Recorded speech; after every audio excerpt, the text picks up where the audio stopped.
This message now from Solutions 93.9 FM. News, sports, entertainment. Top 100 music on your Remedy radio dial. Solutions 93.9. Do not touch that dial. And eventually, Redondo able to clear it long. As Inter Miami might be able to break now in numbers. Look at the space. Look at the time. Allende. Oh! Tadeo Allende. Brazilian fans are not liking it, I can tell you. Suarez. Luis Suarez. Gets past one or two. Luis Suarez still for Inter Miami. It's more mayhem in Miami. Luis Suarez back on the score sheet. And is that Inter Miami on their way to the round of 16 in pole position? At the back, Maxi Falcone and Tomas Alaves. That's a clever pass. Chance of Paulinho. There's one. Not a great pass. You can already see the tired legs in full flow. Piqueres. That one lofted it into Lopez. Falcone. Oh, wow! Don't panic. Both these teams are going through. And it's saved by Oscar Ustari as the referee blows the full-time whistle, Dom.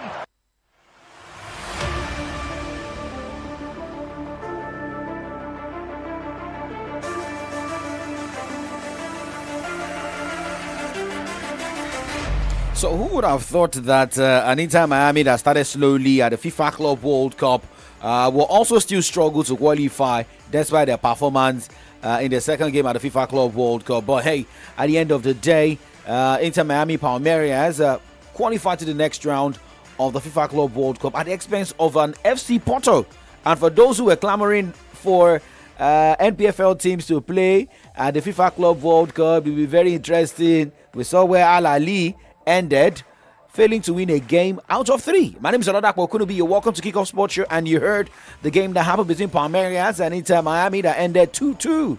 Well, Ganzi is in the building this morning. Top of the morning to you. You're welcome to the show. Yeah, good morning, Young Striker 9. Good morning to our listener out there. Feels good to be back on the show this Tuesday morning. Well, like you said, Inter Miami struggled in this competition. Just one victory in 3 games, but of course, that was enough to secure them a spot in the round of 16 of the ongoing FIFA Club World Cup. And for the team from Brazil, Palmeiras, they topped the group based on goal difference. 5 points for Palmeiras, 5 points as well for Inter Miami, but based on goal difference, Palmeiras finished in the first position. And for Inter Miami, finishing second means Lionel Messi will be facing his former side, Paris Saint-Germain. Inter Miami, Paris Saint-Germain in the round of 16 of this competition. And Palmeiras will be facing another Brazilian side in Botafogo, who also got a victory yesterday. Even though they finished the same point as Atletico Madrid, but based on goal difference, they still were able to navigate their way past that group and now to the round of 16. So the Club World Cup has been interesting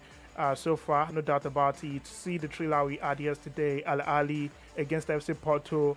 Despite scoring 8 goals in that game, they still could not qualify to the round of 16. But of course, people were there at the stadium, had a good watch. They enjoyed every money they paid to be in that stadium.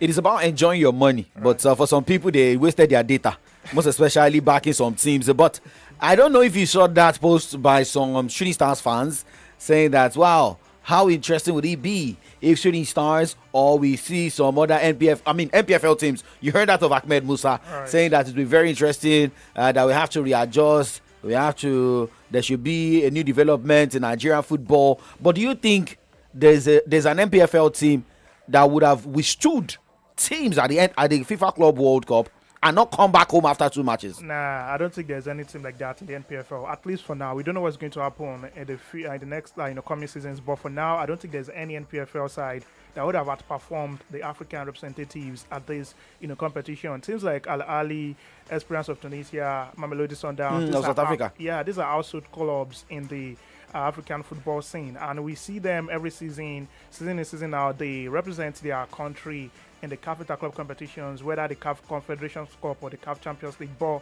for Nigerian teams, I think Eyimba was the last team to win the CAF Champions League and even the CAF Confed Cup. It's been a long time, really. We had any team from Nigeria win it. I don't think it has even happened before. No team from Nigeria has won the CAF Confed Cup, just the CAF Champions League, which was won by Enyimba, at some point twice at that. So I think it's going to be very difficult to see Nigerian clubs go to this level of football. I don't think it's possible in the next, 5 seasons. We need to go back to the drawing board, look at ways we can develop our football, make it more competitive, and see how we can lure players from other parts of the world into our league. When you go to the South African league, you see players, from South Africa, players from Brazil, other parts of the world also playing in that league because it is very attractive and very lucrative. And even go to the Tunisian league, the Moroccan league as well. You get to see other foreign players also participate in that league as well. But before you can convince a Super Eagles player to even play in an MPFL club, you have to go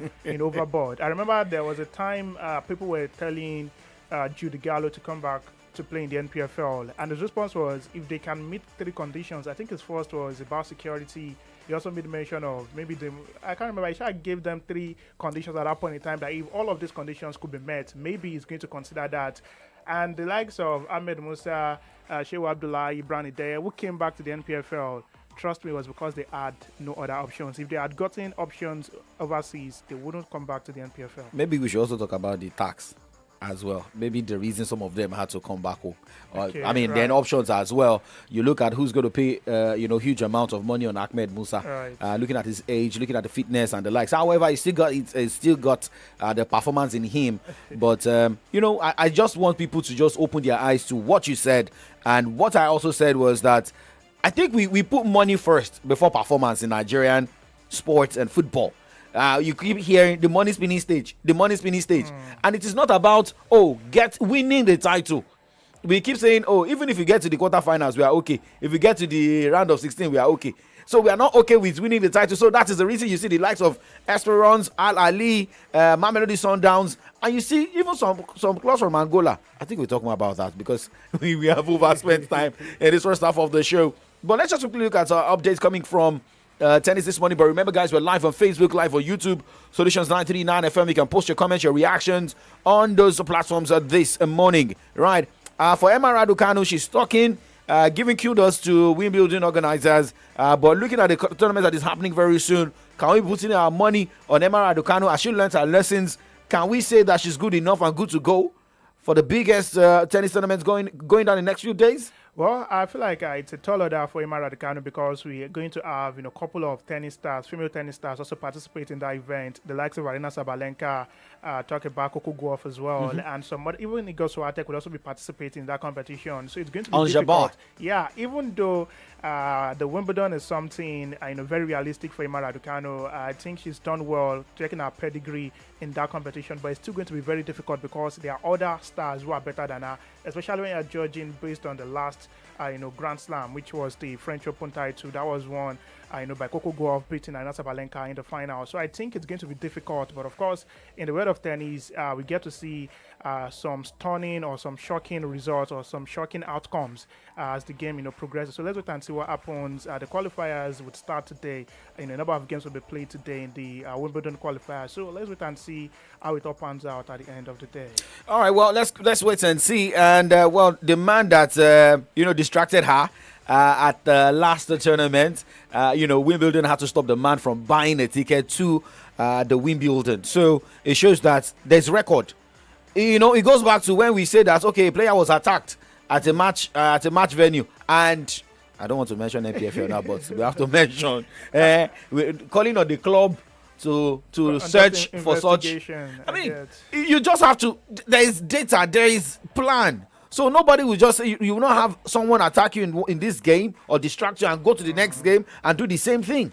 Well, I feel like for Emma Raducanu, she has always been raising the alarm that there's someone stalking her. She spoke about that at the Dubai tennis championship, and the Dubai police actually intervened, and they even circulated the stalker's name among the tennis authorities. And now that the identity of the man is known, that was why it was prevented from gaining access to the Wimbledon. So I think it's good, really, when you have someone distracting you or not giving you the chance to be 100% focused on what you're supposed to do, your primary assignment, your primary duty in that competition. Then I think the authorities should intervene, and that's what we saw with Ima Raducanu. Maybe this will be all she needs, to do well in the Wimbledon. Time will tell. All right, so time will tell. Now this is the time. Unfortunately, you were not on the show yesterday. I woke up in the middle of the night and I saw that my OKC emerged victorious at the NBA Finals, the Game 7. And talking about the data here, looking at the data curated by ESPN. Now, Sunday's game averaged 16.53 million on ABC and ESPN Plus, according to preliminary ratings data from Nielsen. The audience peaked at 19.28 million during the second half, 9:45 to 10 p.m., meaning it was the most watched NBA final game in 6 years. I mean, looking at the number of views, and maybe it was, I can't say it was pre-planned, because I think OKC looked at it like a team that could have killed the game at Game 6. Right. But took the game to Game 7. Yeah, I mean, I was telling you on Friday not to give up yet. You were being skeptical whether OKC Thunder still got all it takes to, make themselves the champion of the NBA this season. But of course, we saw that in the wee hours of, just yesterday. I actually woke up to see the game because I needed to see it live. And the Indiana Pacers actually, shot themselves in the leg because when the game started, they were not really there. They didn't really show up. The first quarter was not bad, but the second quarter was when OKC Thunder won it. The margin was very wide. And the third and fourth quarter, they could not get back into the game strongly. But of course, shout out to the man who won the MVP in the regular season as well as the MVP in the finals as well, Shai Gilgeous-Alexander. Man was phenomenal on that night. He played absolutely, good basketball. I saw his skills and I knew why he actually won, the MVP in the regular season. And for the OKC Thunder, it was the first NBA title for them in the franchise's history. They've never won it before. And the city of Oklahoma was actually, well packed. People were there celebrating. It's just like when a team wins the Champions League. Like Remo Stars. Okay, maybe when Remo Stars won the NPFL. I wanted to even mention Tottenham Hotspur when they won the UEFA. Yes, Look right. at the way they celebrated and the trophy parade. That was just what happened in Oklahoma City too, in the United States of America, winning over the Indiana Pacers 103 to 91 points. The margin is not wide, but like I do say, even if it's by 1 point, victory. Victory. Yeah, but remember, we also said something about Tyrese Haliburton, a man who has been shouldering the responsibility of the team. Not only him though, but he's got that aura in the team. Right. He got injured in game 2, right? And was it game 3? Was it game 3? I mean, he forced himself to play game 6. And I said something. I said, okay, it is better you don't play game 6. Your team come out to help. And you just try and go to game 7 to show the true stuff of what you're made of. And unfortunately, he got injured in that game and affected the team. And he's saying something that he will still do it again. Should he get injured and the team is in that same situation, he will try what he did. I mean, what he tried, and which still backfired. If you have that kind of player in your team, what will you do? Well, I feel like he's just speaking from an angle of passion, the passion he has for the sport and the passion he has for the Indiana Pacers. Honestly, when you are injured and you cannot give out your 100% anymore, you just have to let it go. There was a time, I think Euro 2016 finals, Cristiano Ronaldo got injured in that game. Despite the fact that he knew how pivotal it was for the Portuguese national team, he left the pitch. He was replaced by another player, and at the end of the day, he coached them, from the side. Not coach officially, but, it was motivating the team. Motivating the team. And at the end of the day, Portugal, won that particular. I think they beat France then. 1-0. Eda scored, the winning goal then. So I think sometimes when you know you cannot give you 100% on the pitch of play, then just leave. Let other people, come in. And when you say you want to force yourself to play a game like that and you're not giving you 100%, that means your team is playing short one. And that was what we saw in the final against the OKC Thunder. But it is what it is. The man is just speaking from an angle of being passionate about the sport and being passionate about the team. But I think I deserve something this morning. Yes, this is Flavor Agbabola. And yes. Okay, now let me ask you a question. How much did you get? OKC Thunder winning the NBA title. How much did I give you? Actually, I didn't get any money, but there's this pride that at least I backed a team from start and they won eventually. Till the end. I mean, at some point you were being skeptical though, but that does not mean that I was going to back out, because I felt like, okay, we lose. But at this point, when you win and you celebrate. Just little wins, please celebrate it. Now you know. Forget what they're on them, yes. Agbabola. How much is money? It's nothing. Ballin'. Premium or nothing. Now you know. Forget what they're on them.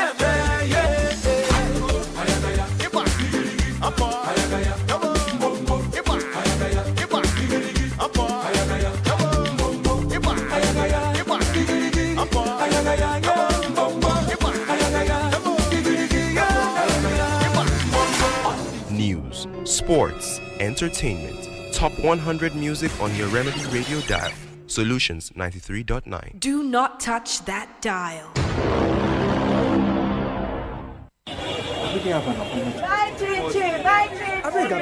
Why all this commotion for Mommy Dolapo's shop? It's Rocky by Chin Chin. Oh. Everybody's saying a better snack all day long. Now wow. This Rocky by Chin Chin, they're good for money snack. What are you eating that got you so excited like this? Mr. Tunde, na Rocky by Chin Chin. Oh. Rocky by Chin Chin? Yes, Oga. It's very delicious and nourishing. Are you serious? You don't believe me? Go ahead, have a taste. Wow, no wonder everyone is crazy about it. Mary, help me and go get some Rocky by Chin Chin so I can use it for breakfast. Okay, sir. Rocky by Chin Chin. Very delicious. Yummy. Rocky. Rocky by Chin Chin. Unleash the unstoppable snack adventure. Produced by Sumal Foods. My guy, you dey feel dull? Body just dey slow like Monday morning. Abeg, no dull yourself. Now boom boom you need. From the first sip, everywhere go clear, your eye go open, your body go ginger. You wan hustle? You wan run am for gym? You dey on the move back to back? Now boom boom go give you the energy to show face steady, sharp, clean, no yawa. Now the energy drink wey dey match your vibe. Streets no dey sleep and you no suppose slow down. With boom boom, the energy drink wey NAFDAC approve, you dey ready for anything from Naija traffic to late night waka. No gree for dull moments. Boom boom day, pop palm, sip palm, make everywhere go boom. You fit get boom boom can energy drink for stores wey dey near you. Boom boom, energy wey sabi, stay on go, party hard.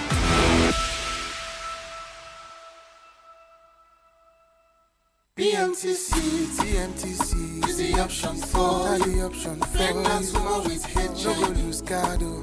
Baby can be HIV. This opportunity, PMTC, oh, is the option for the only option. Pregnant woman with HIV.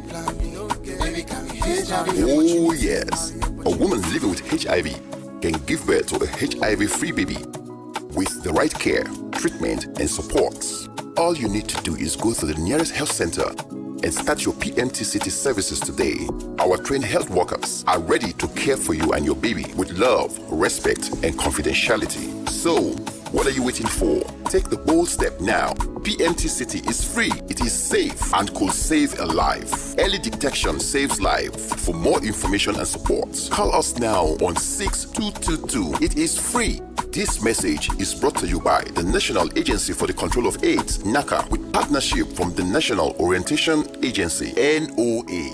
Now, your one-stop chemical place is here in Ibadan. Oh yes, for all kinds of chemicals and pet bottles, House of Mabel Chemicals and Pet Solutions is the place to be for nitrosol, caustic soda, soda ash, sulfonic, chlorine, trichina, phenol, pano oil, ethanol, menthol, paraffin, hydrosulfates, wax, industrial camphor, carbolic, formalins, centiacure, dicot A, citric acid, silicate, TEA, carbopor, including borax, shea butter eucalyptus, sulfates, PKO, baking powder, as well as oils like glycerin, hydrogen peroxide, vitamin C, vitamin E, cocoa button, and all kinds of fragrance. All products are available at Ojota price. Visit House of Mabel Chemicals and Pet Solutions today at Camillus Phase 1, Block G, Shop 7, Ogunpa Market, Ibadan. Telephone 0905-411-0044 and 0913-203-6254. House of Mabel Chemicals and Pet Solutions, your one-stop chemical place. News, sports, entertainment, top 100 music on your Remedy Radio dial. Solutions 93.9. Do not touch that dial. Mendes there with the ball in. It's just about touched away. And then it's fired in. They did. It does come off a deflection. This one, he side foots. Ball's going well wide. Christian Roldan, good ball by him. They could be in here. It's Vargas. And he turned inside. And PSG just about clear the ball away. Now they break away. Radley Barker. Barker with the pass. Hakimi. It's 2-0. So clinical. Well, there's the full-time whistle in Seattle. Paris Saint-Germain advance to the last 16.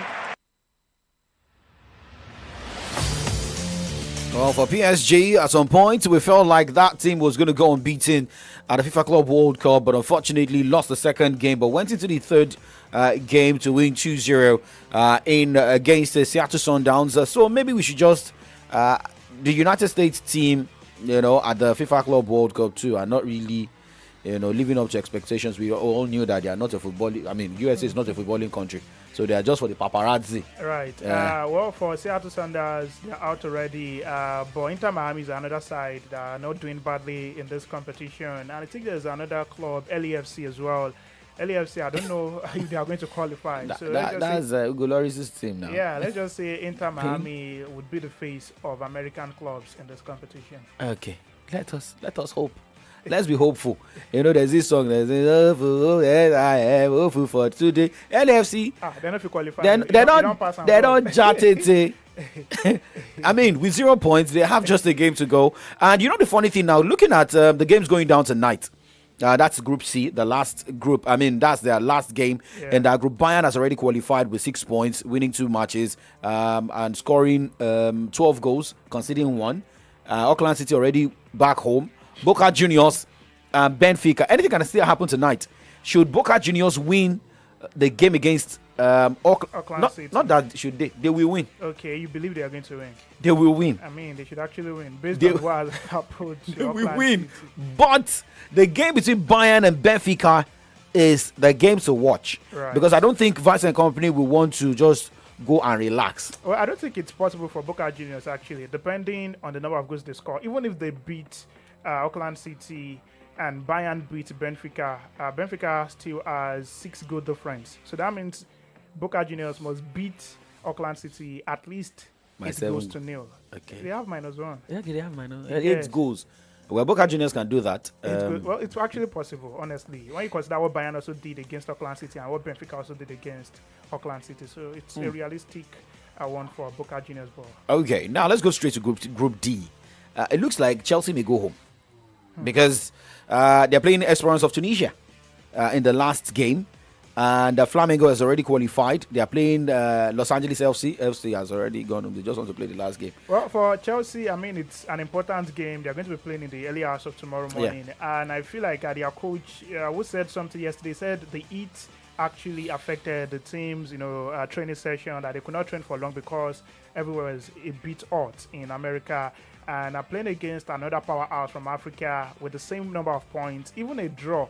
Okay, draw is enough for Chelsea based on goal difference. They've got 0 goal difference. Esperance has -1. So it's still fair for Chelsea to get a draw. But Esperance will be coming to that game with the mindset of a victory. So I think it's going to be difficult for Chelsea. But at the end of the day, the experience might just come in handy for them. But looking at Chelsea, right, on that Saturday night, it was a Friday night, they were leading and conceded 3. Yeah, the red card happened, and they lost concentration. Even though there was no defender who got red carded, it was a striker. That got subbed in. He got brought in. It was introduced that he got a red card. Just like he will be. Yeah, I remember at some point for the Super Eagles. Well, honestly, it's going to be difficult. For Chelsea, very very difficult for them. But I still believe in them. The coach can definitely do it, and even the squad depth they have can also come in handy for them. So. Okay, so now moving on away from that. We know River Plate, Inter Milan, Monterrey, Rawa Reds are already out. Monterrey, Inter Milan. Looking at Inter Milan's next game is against River Plate, and it's going to be a tough one. The same number of points. A draw is actually good for both sides. Okay. Yeah, a draw is good for both sides. And for Monterrey, playing Rawa Reds.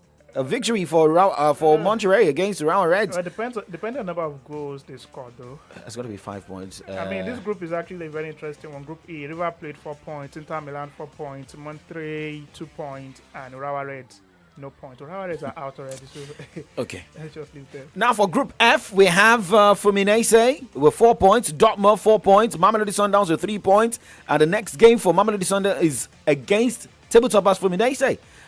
For Oslan HD already out. For Mamelodi Sundowns, do they stand a chance of qualifying to the next round? Their destiny is right there in their hands. All they need is a victory against Fluminense, which is very much possible. So I think they still have a realistic chance of making it past this group, but it's going to be difficult, like I just said. a difficult one. Yeah. But we know Manchester City, Juventus already through to the next round in Group G. So let them just go and enjoy. It's going to be a tough one between the two. I mean, both sides will just be fighting for table toppers. In that group, right? And for Real Madrid with 4 points, Salzburg with 4 points, Al Hilal with 2 points. A shocker to come in this one. Pachuca will be the opponent of Al Hilal. And I saw what Pachuca did against Real Madrid. They fought tooth and nail. Although despite Real Madrid having a man sent off, Pachuca could not get a win in this one. Experience would always count every now and then. I know quality is there, but the experience would always come in handy. And that was what we saw between Real Madrid and Pachuca. But I believe the game between Al Hilal and Pachuca would be very interesting to see, because Pachuca will not qualify. They are out already, but Al Hilal has still got a pretty realistic chance of making it past this group. Victory for them against Pachuca would give them 5 points, and should Madrid fumble against Salzburg, that means they are going back to Spain empty-handed. So many there are some teams that can go home shockingly. The likes of Chelsea. Play the game simultaneously at the same time. Yeah. So there's no room for Juru. They will play them together. So I'm looking at the likes of. I would be happy to see Real Madrid go back home. No, I won't be happy. I think there was it Favor who supported Real Madrid or backed Real Madrid. I think it was Favor. I think he supported Real Madrid. Yes, I chose Paris Saint-Germain. PSG. You chose. I went for Manchester City. Yeah. So I think Favor said Real Madrid. Well, Favor, if you are listening to me, not that I'm against you, but I just want to see something shocking. I also want to see Chelsea go home in this one. I want to see Inter Milan go home. Abba. Let them go and rest. I just feel like out of these three teams, one will go home, and it will be shocking, which will make the FIFA Club World Cup interesting. Honestly, it could be Real Madrid. Honestly, it could be them. I don't know. Something in me just tell me Real Madrid would not win that game against Salzburg. Something just tell me. But what will that also say about Coach Xabi Alonso? I mean, he's a new man in a new club. Give him time to adapt. Let him instill his tactics into the players, and a couple of new signings too as well. Oisin from Bournemouth, Arnold from Liverpool, so they are still integrating themselves into the team. All right, well, let's just quickly wrap up the show here. Adedamola Lafewa is coming on board. Well, Arsenal is not really, sounding in the transfer market, but Adedamola Lafewa will be sounding on the mic this morning, and we're getting update that Nottingham Forest and Marseille are keen on signing Jordan Henderson. Maybe a mistake for leaving England, going to. Was this Saudi Pro League? He went to Saudi. Later went to Ajax. Ajax Amsterdam. Well, I feel like why Henderson left Liverpool was because he was pushed out. Jurgen Klopp at that point wanted to do a restructuring of the midfield department, and he just had to let him go. Even Naby Keita also left. Fabinho also left. So it was not like a deal that happened to just him. They just wanted to push out the old legs and get some fresh legs, and that actually worked for them. Szoboszlai was gotten. Gravenberch and some other guys in the midfield for Liverpool, and they won the season. They won the league last season, so I think it worked for them. And yesterday, the Super Falcons played. Goalless against Portugal. Okay. And they've got one more coming up on the 29th of this month against. Against Ghana. So the Super Falcons played a team that did not win one game in the last 4 matches. I mean, still and an European you still said that it's good that they played against Portugal. I saw the highlight of the game, and kudos to our goalkeeper Chiamaka Nandeze. She actually saved the team. She had decent saves in that encounter yesterday. Adedamola Lafewa is not. Kudus is not his name, but Sahid is his Islamic name. Adedamola Lafewa, good morning to you. I know that today's show is with Comrade Ayode Jajishokwe joining virtually, but at least I think Nigeria is at rest now. But every day we always see drama. How much did you buy fuel this morning? Exactly. That's not I wanted to talk about the Actually, I couldn't get fuel this morning. Sir? All the filling stations I went to were under lock and key. No fuel. Well, I think now we have to switch to sneakers instead of shoes. So that we can walk. I mean, looking at the headline yesterday, I was shocked because I didn't see that coming. Well, I saw it coming actually. I wasn't surprised when I saw because of the. I think it's largely due to the Iran-Israeli. You know how our marketers do things. They always have the speculations that probably they'll be hiking fuel. So even those that have the stock will hoard. They will hoard. But you know the funny thing. Bread became expensive when Russia-Ukraine started their war because of wheat from Ukraine. So and the price of bread kept increasing and still keeps increasing. So are we not going to face a situation where we still have to buy flour at 1,005 per liter? That's why we should look inward. When we start producing these things on our own, we don't have to depend on wars affecting us. Yeah. Well, the land is green. I would believe that the green land will lead Nigeria. Let Lafi be our correspondent in Iran. I mean, Israel, you want to go? I would love to. So, where? Israel or Iran? Maybe I should just stay at Gaza. But you know when you are angry, don't tell us that Iraq or Gaza. Well, as long as I know Boye will do me well, he won't just send me there as a correspondent without tidying up my pockets. So I would love to go there. All right, guys, don't go anywhere. Coming up next is from the dailies. My name is Oladako Kurubi. And my name is Omoni Alade. The clouds make way for the pouring of my blessings. I will not be afraid.